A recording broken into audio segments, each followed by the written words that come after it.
மக்களே, உருளைக்கிழங்கு செய்ய போகிறோம். அருமையான உருளைக்கிழங்கு. அங்கிட்ட ரசம் கொதிக்குது, இங்கிட்ட உருளைக்கிழங்கு ரெடி ஆகுது, சோறு ரெடி ஆகிடுச்சு. இன்றைக்கி ஒரு பிடிக்க வேண்டியதான். கடுகு போட்டாச்சு, கருவேப்பிலை போட்டாச்சு, எண்ணெய் ஊற்றியாச்சு, வெங்காயம் போட்டாச்சு. நல்லா வதக்கிக்குங்க. இன்னொன்று சால்ட்டு போடலாம், கொஞ்சோண்டு சால்ட்டு போட்டுக்கோங்க வதங்கிறது. அப்போ தான் நல்லா வெங்காயம் ப்ரௌன் கலராக ஆகும்.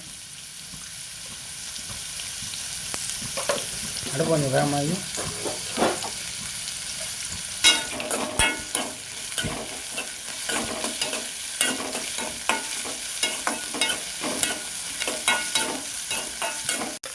அடுத்து தக்காளி கொஞ்சம் போட்டுக்கோங்க. உருளைக்கிழங்கு டேஸ்ட்டாக இருக்கும்.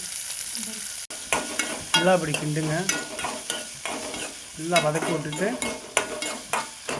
அடுத்து உருளைக்கிழங்கு அள்ளி போட்டுருவோம். இந்த அளவுக்கு வதங்கின பிறகு உருளைக்கிழங்கு அள்ளி போடுங்க.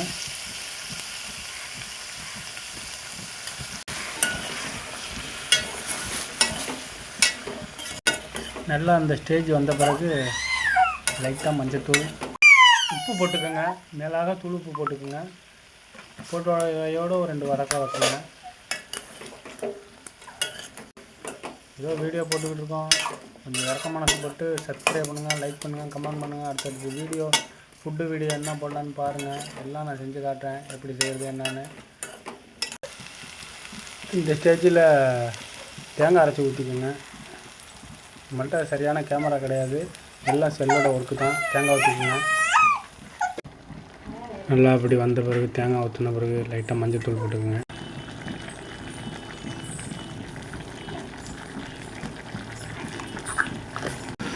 மிளகாத்தூள் போட்டாச்சு. மஞ்சத்தூள், மிளகாத்தூள், தேங்காய் எல்லாம் போட்டு ரெடியாக இருக்குது. ஒரு பரட்டி விட்டுக்குங்க. நல்லா அந்த கண்டிஷன் வரப்போ நல்லா அடுப்பை ஜூம் பண்ணிக்கோங்க, கம்மி பண்ணி வச்சுக்கோங்க. எவ்வளோ கம்மி பண்ண முடியுமோ அவ்வளோ கம்மி பண்ணி வச்சுக்கோங்க. ஆஹா, பார்க்குறப்ப அவ்வளோ டேஸ்ட்டாக இருக்குது. வாய் போகிறது நல்லா மணக்குது. நல்லா இந்த கண்டிஷன் வந்தப்போ அடுப்பு ஆஃப் பண்ணிடுங்க. பாருங்கள் மக்களே, எப்படி இருக்குன்னு டேஸ்ட்டாக பார்க்குறது அவ்வளோ அருமையாக இருக்கும். ஒரு டைம் டேஸ்ட் பண்ணி பார்க்கலாம்.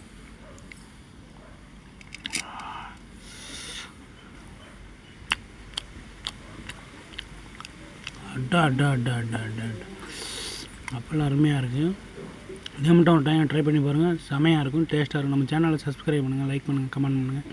அடுத்து என்ன காய்கறி வறுக்கிறதுன்னு சொல்லுங்கள், எதாக இருந்தாலும் பண்ணிடலாம்.